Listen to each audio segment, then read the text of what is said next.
Labdien! Mani sauc Arvīds Vilbulis, es esmu no nekustamā īpašuma pārvaldīšanas un apsaimniekošanas, un šis ir pirmais uzdevums. Tātad problēma situācija, kurai jāsalīdzina mākslīgā intelekta. Tiek pieslēgts uzdevums, tiek uzdots ChatGPT, Gemini un Copilot. Visiem trim mākslīgā intelekta rīkiem tika šādi noformulēts uzdevums. Kā tu rīkotos, ja tu būtu mājas pārvaldnieks un tev ir šāda situācija? 5 stāvu mājā tiek mainīti ūdensvada un kanalizācijas stāvvadi, 3. stāva dzīvokļa īpašniece nelaiž dzīvoklī strādniekus, lai tie veiktu darbus. Darbs nav iespējams veikt daļēji nesabojājot noflīzēto sienu. Šādas flīzes vairs nevar nopirkt, jo remonts ir veikts pirms 10 gadiem un ir jāpārflīzē visa vannas istaba. Viņa vēlas, lai pārvaldnieks par saviem līdzekļiem pārflīzē visu vannas istabu.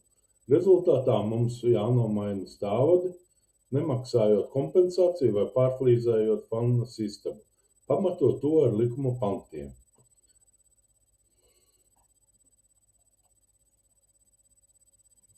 Tātad pirmo paņēmu ChatGPT, tā kā to es esmu izmantojis arī iepriekš.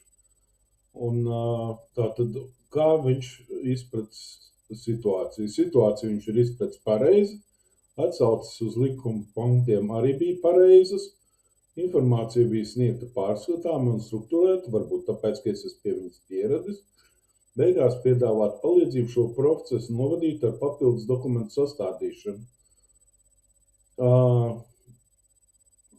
Mazliet diskutabla bija atbilde uz jautājumu, vai pārvaldniekam jāpārflīzē visa virtuve. Atbilde ir parasti nē. Tā tad ir kaut kādas situācijas, kurā tiek pārflīzēts, bet tāds nebija uzdevums.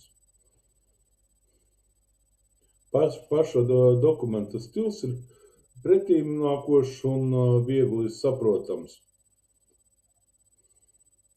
Nākošais rīks bija Gemini. Tāpat bija ļoti laba sadarbība ar šo mākslīgo intelektu rīku. Atbilde, ko viņš deva, bija labi strukturēta un precīza. Problēmas situācijas izpratne arī ir laba. Tika piedāvāti dažādi problēmas risinājuma scenāriji, formālais un neformālais, jo atceramies, es devu uzdevumu, kā tu rīkotos, respektīvi tas bija jautājums mākslīgam intelektam. Atbildes stils bija draudzīgs, un pretīmnākošo atbilde labi strukturēta un pareiza. Vienīgi, kas ir jāpārbauda, viņu atsauces uz likuma pantiem, jo dzīvokļa īpašuma likuma 4. pants nekorekta, jo šis pants ir pārāk virspusējs un daļai attiecās uz situāciju, bet neko sīkāk nepaskaidro. Trešais rīks bija Copilot. Ar Copilotu bija grūti pieslēgties pie bezmaksas režīma, un arī tad, ja pieslēdzās, tad jautājumu skaits bija ierobežots.